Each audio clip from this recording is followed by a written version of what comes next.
메타발 쇼크. 어제 급락을 했고 오늘도 뉴욕 시장에서 같은 이유로 반도체주들이 여전히 좀 부진한 그런 모습을 보였는데 좀 볼까요? 제가 오늘 준비한 자료가 보니까 많이들 떨어졌어요, 오늘도. 마이크론이 5.4%, 샌디스크 14% 이렇더라고요. 네. 자, 오늘 우리 시장에도 아까 프리마켓에서 보였던 것처럼 썩 좋지는 않을 것 같습니다. 두 번째는 AI 인프라. 예. 저게 이제 메타 쇼크의 영향인 거죠. 그다음에 세 번째는 경기 방어주. 오늘 새벽 뉴욕 시장에서도 경기 방어주들이 되게 좀 좋았고요. 예탁금 120조 턱걸이. 예. 오늘 이슈는 두 배 베팅 레버리지 ETF. 네, 저렇게 준비를 좀 해서 하나하나 좀 가보도록 하겠습니다. 어제도 그렇고 오늘도 그렇고 계속 메타발 쇼크가 영향을 미치네요. 네. 어제 하이닉스가 14.5%. 네, 17년 만에 이제 최대로 이제 떨어졌다라고 이제 보도가 많이 됐는데요. 하이닉스가 가장 많이 떨어졌던 것은 이제 2008년도 금융위기 때 14.9% 그러니까 하한가죠. 하한가를 가고 그 당시에는 하한가네. 네, 그렇죠.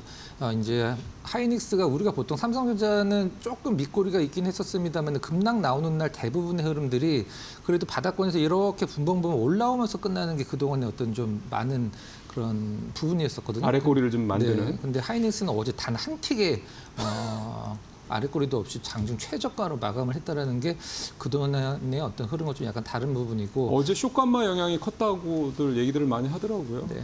그리고 이제 우리나라 시총이 일단 8위로 일단 좀 다시 좀 떨어졌고, 이제 앞서서 말씀해주신 대로 이제 마이크로는 지금 애프터장에서 조금 반등을 주고 있긴 합니다만은 이제 샌디스크가 너무 많이 떨어졌는데 개인적인 의견을 좀 말씀을 드리면.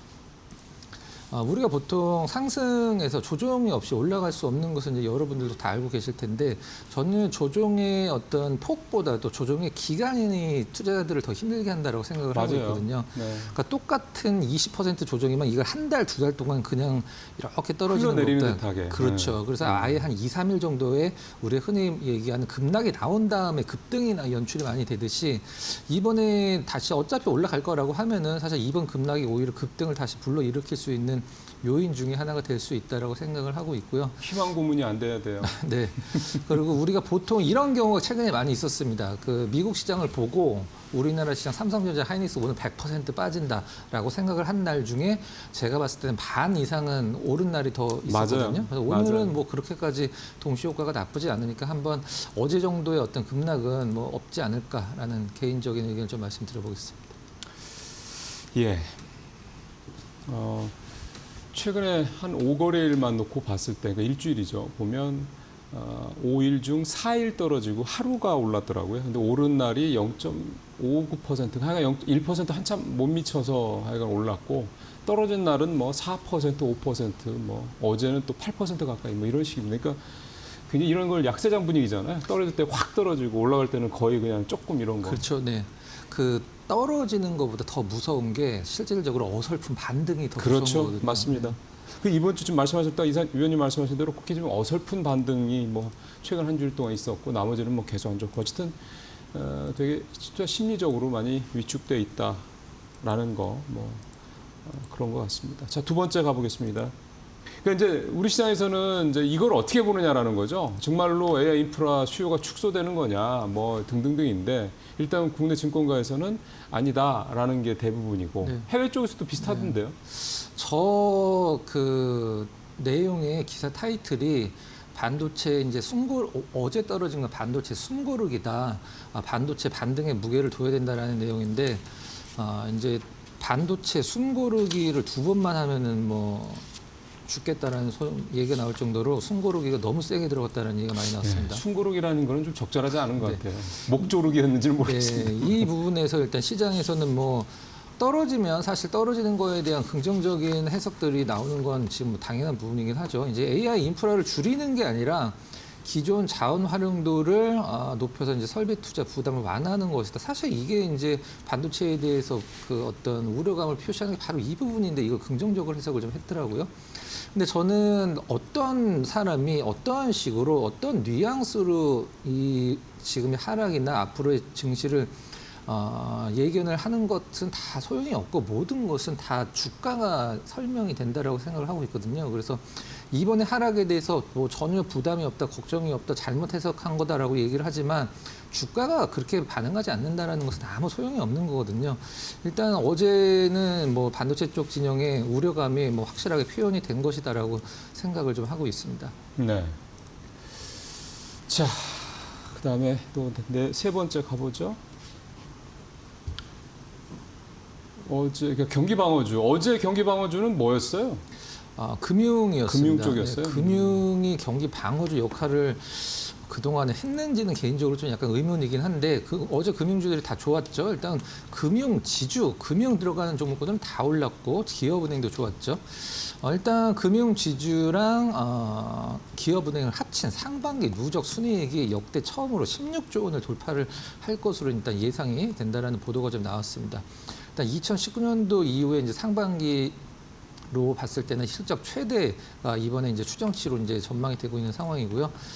일단 이제 금융 주주사들은 이제 지주사라는 단어가 들어가듯이 이제 그 증권사들을 대부분 끼고 있는 자회사를 갖고 있는 금융 주주사들이 많이 있기 때문에 이번에 뭐 실제 2분기 실적은 뭐 상당히 좋고 최근에 어떤 삼성전자와 하이닉스가 하락할 때 과거에는 삼성전자와 하이닉스가 하락하면 모든 종목이 다 떨어질 것이다라는 이제 예상이 팽배했었었는데 지금은 오히려 삼성전자 하이닉스가 조금 쉬어갈 때 다른 그동안 억눌려 있던 종목군들의 어떤 흐름이 조금 개선이 되는 것도 좀 다른 부분이다 이렇게 정리를 하면 될 것 같습니다. 예.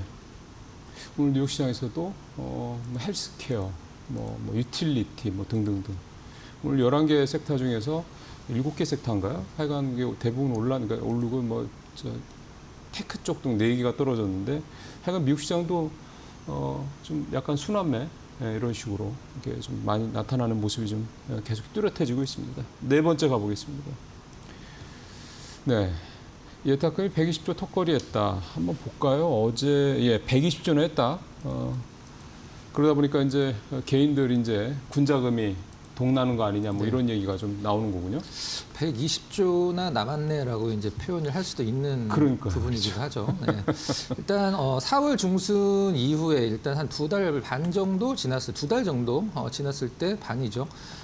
그 이후에 이제 최저치를 기록을 했다라고 얘기를 하는데 그럼 최고치는 언제냐면 6월 초가 일단 6월 4일이 아마 될 것 같은데 그날이 최고치죠. 139조 6,900억이 넘죠. 이제 거의 7천억, 139조 7천억인데 지금 120조에 간신히 턱걸이를 하고 있는 상황이니까 거의 20조 정도가 이제 빠졌다라고 표현을 할 수 있지만 그 돈이 주식 시장으로 매수로 들어왔다. 이렇게 표현을 하는 게 사실적으로는 좀 맞지 않나라는 생각을 좀 하고 있는데 외국인들 매도가 지금 개인들 매수와 거의 똑같은 부분이죠. 이제 삼성전자 하이닉스 외국인들이 만약 12조를 팔았다. 그럼 개인들은 12조 매수를 찍히듯이 외국인들 매도 이퀄 이제 개인 순매수 쪽으로 이렇게 해석을 하시면 될 것 같습니다.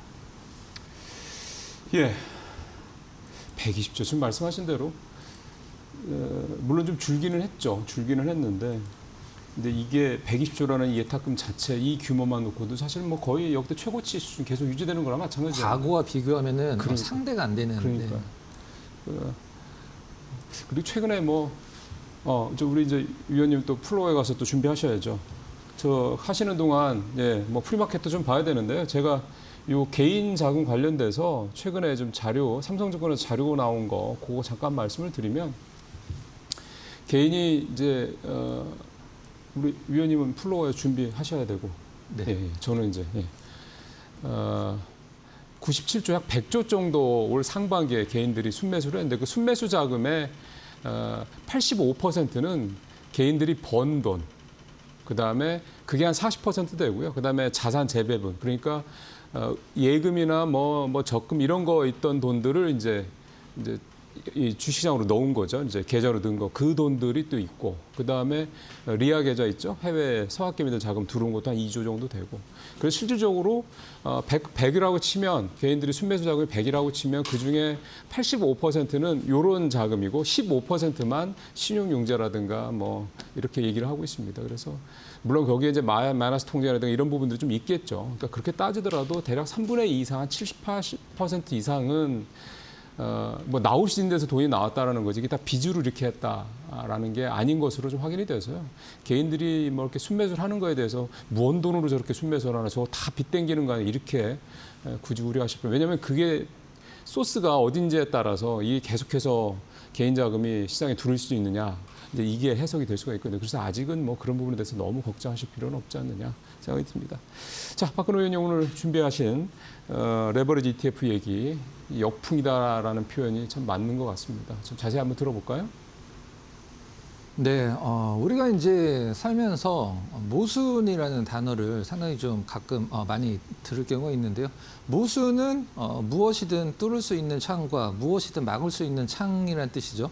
같이 공존할 수 없는 부분이 이제 모순이라고 보통 표현하는데 역대 최고의 실적 발표를 앞두고 역대 최고의 하락을 지금 겪고 있는 상황이 모순이 아닐까라는 생각을 좀 보는데요. 오늘 이제 레버리지 ETF를 가끔 다뤘었는데 어제 상당히 많이 떨어졌기 때문에 레버리지 ETF를 내가 한 달 동안 갖고 있었으면 과연 수익률이 어떻게 됐을까라고 이제 여러분들이 궁금해하실 수도 있어서 한번 준비를 좀 해봤습니다. 자, 2배 노렸는데 4배 손실. 일단 당연한 부분이긴 합니다. 2배 노렸는데 4배 손실이다. 이게 그럼 2배가 떨어져야지 4배 손실이 나오는 게 이제 레버리지 아니겠습니까? 하지만 2배 떨어지지도 않았는데 4배 손실이 지금 나고 있는 상품들이 있어서 한번 좀 체크를 해보도록 하겠습니다. 삼전닉스 레버리지 제가 이 방송을 기자분들이 보실지는 모르겠는데 ETF라는 단어를 안 쓰기로 했는데 기사에는 다 ETF라고 표시가 돼 있는데 ETF라는 단어를 쓰시면 안 됩니다. 이 한 종목 레버리지 단일 상품 레버리지에는 삼전닉스 레버리지 상품 한 달간 하락률이 기초자산의 최대 4배다. 자, 이게 이제 문제가 되는 거죠. 이제 기초자산의 4배, 기초자산이 떨어지는 거에 2배가 돼야 되는데 4배가 지금 떨어지고 있다는 뜻이죠. 저희 시간에 한번 다뤄드렸듯이 1,000만 원을 갖고 이 삼성전자 하이닉스 2배 레버리지를 15% 상승, 15% 하락. 이게 10번만 반복이 되면 1,000만 원이 300만 원 된다라는 걸 이제 계산을 보여드렸었는데 하이닉스가 이제 한 달 기간 동안에 7.4% 하락했는데 레버리지 상품은 평균적으로 31% 이상 떨어졌습니다. 47에 28, 4배보다 더 많이 떨어진 거죠. 실질적으로는 7% 떨어졌으면 뭐 한 15% 정도 떨어지는 게 맞지 않나라고 생각을 하실 수도 있는데 레버리지 상품은 이 왔다 갔다 하면서 다 돈을 갉아보죠. 음해복리라고 얘기를 하는데 공식적인 단어는 음해복리는 아니고요. 변동성 잠식이라는 단어가 실질적으로 공식적인 단어입니다. 음해복리가 아니라 변동성 잠식. 삼성전자 6월 2일, 7일까지 똑같은 기간 동안에 18% 떨어졌죠. 삼성전자 많이 떨어졌네요. 레버리지 상품 7종 비교했을 때 40%. 삼성전자는 어제 기준으로 2달 전 주가로 돌아갔습니다. 하이닉스는 어제 기준으로 한 달 전 주가로 돌아갔어요. 굉장히 힘들게 올라왔는데 그걸 며칠 만에 다 빼버렸죠. 단일 종목 레버리지 상품 오래 보유할수록 기초자산 대비 수익률이 악화가 된다. 당연한 부분이고 저희 코리아비스에서 보시는 분들은 그 위험성이 얼마나 큰지 다들 알고 계실 겁니다. 자, 평균 회전율이 100.39%, ETF 전체 회전율 대비해서 거의 3배가 나오는 부분이고요. 일단 반도체 투톱 쏠림이 최근에 지수 하락 시에 상승 종목 수가 증가하는 긍정적인 역할을 하고도 있다. 과거에는 삼성전자 하이닉스 빠지면서 혹은 삼성전자 하이닉스가 올라도 하락 종목 수가 뭐 거의 전 종목 하락이라는 얘기가 나올 정도 많이 떨어졌는데 최근에는 좀 화장품이라든가 뭐 금융이라든가 뭐 의류 쪽도 많이 올라오고 있고요. 지금 억눌렸던 게임도 좀 올라오고 있고요. 이런 종목군들이 좀 올라오는 게 긍정적인 부분이다. 그건 이따 이미지로 한번 확인을 해보도록 하겠습니다. 그럼 상품들 한번 수익률 비교를 해보도록 할게요.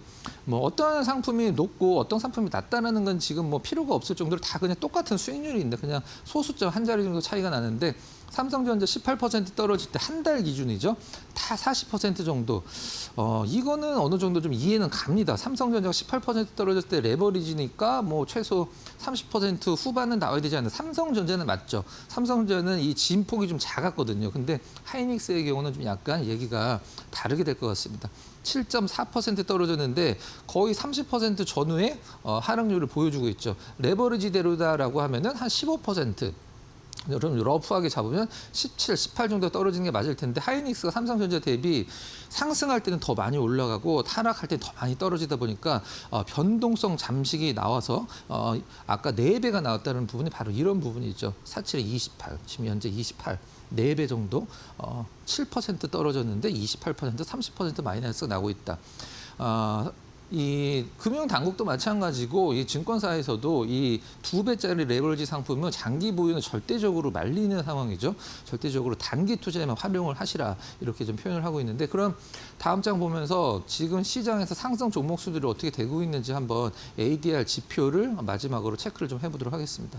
ADR 지표는 이게 어떤 걸 나타내는지 저희가 한번 보여드렸었는데 코스피만 한번 체크를 해볼게요. 이 ADR 지표가 바닥권에서 이렇게 올라오면 전체 종목수에서 상승 종목수, 하락 종목수 비율에서 상승 종목수가 많아지고 있다는 뜻이거든요. 최저점을 찍었을 때가 최근에 6월달 8일날 요 최저점을 좀 찍었고 이제 올라오고 있는 상황이죠. 이 부분이 바로 아까 첫 번째 장에서 시장에서 좀 약간 삼성전자, 하이닉스의 힘이 빠졌을 때 그동안 억눌려 있었던 종목군들, 업종군들이 올라오는 어떤 긍정적인 부분도 있다라는 부분이 바로 이 부분입니다. 이 ADR 지표가 올라올수록 전체 종목 수에서 상승 종목 수가 차지하는 비율이 크다 이렇게 보시면 될 것 같아요. 이렇게 정리를 해보도록 하겠습니다.